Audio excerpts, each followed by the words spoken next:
heading back up to Leadbetter Point. I got a 2011 Ford Escape that was unable to escape Leadbetter Point trap. They went up there yesterday, appears they got stuck. I got to them last night, but the tide was coming in. The water had already gotten her under it once. I told them I wouldn't attempt it at nighttime, so it's low water in about an hour and a half. It's not much low water, it's a 2-foot holdup, but it'll at least give me an hour or two of daylight to spend getting this escape out. So I'll head up there. I'm pretty sure that it's already been through the water enough, it's not going to start. We'll get it loaded up, right, drop the drive line, and then get it off Leadbetter.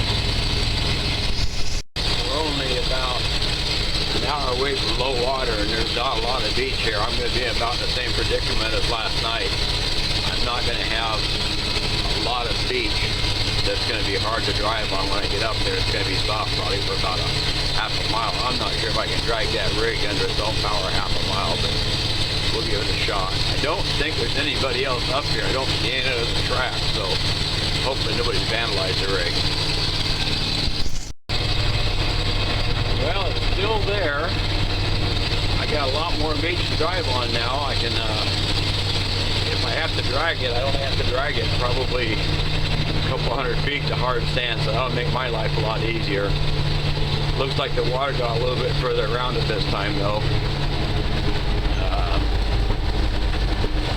Not too bad. Yeah, same rig.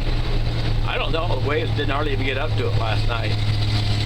You can see the, oh yeah, the waves didn't even get up to it last night. They stopped just shy of it. Well, I'm gonna see what we got left here and go from there. He left the keys in it, I hope. I'm hoping that, oops.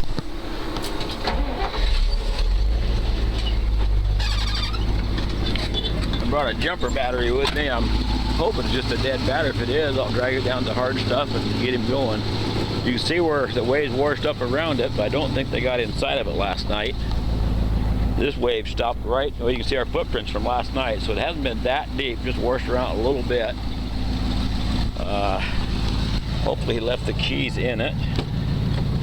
No water inside. And, oh crap, he took the keys. I don't believe it. He took the keys. Well, now I'm stuck. I'm going to have to drop the drive line. I'll see if there's any other keys in here.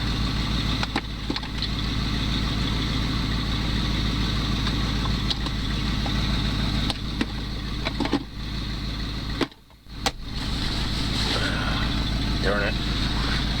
He had the keys with him last night, and then he took them with him. So, I guess we're stuck. We're going to have to do it the hard way.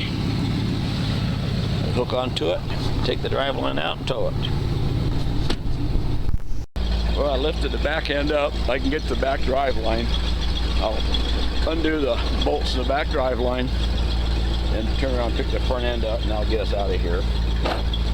Not the best solution. I'd rather do the front drive line, but I can't even get to it. This is one of those cars that typically a front wheel drive, and I think you engage the rear axle for full wheel drive.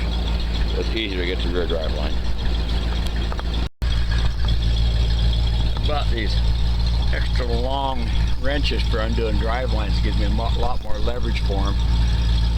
Some of these are on with Loctite, so they're a bear to get off, but if you put them on with a long wrench and just at steady pressure, it just takes the Loctite right off, so it works out real good. I got a full set for doing motor homes and big diesel trucks and even these small cars. Almost all these things from the factory are put on with Loctite. So you got to just get a steady pressure on them, and once you get the steady pressure on them, they'll come right off. We'll do this other one here. That's it. I'm pulling on it and just hold steady pressure, and pretty soon the Loctite just cuts right loose. So not too hard to get off, but it's nice to have a long wrench. If you got regular wrench, it's kind of hard on your hands, but this is doing it real nice with these long wrenches. Yeah, you can see the blue Loctite on the nut, on the bolt. There's a little hint of blue. That's what locks them on there. If you got just a little short stubby wrench, they're a real bear to get off on these rigs. Okay, we got the drive line off. Now we've got to figure out where we're going to tie it to so we can pick the front end up. Can't take it off because it's got a carrier bearing, and then it's got some bolts up there, some Allen bolts. I don't have Allen wrenches to take that off there, so what I'm going to do is I'm just going to find something to tie it up, tie it in place, pick the front end up, and get out of here.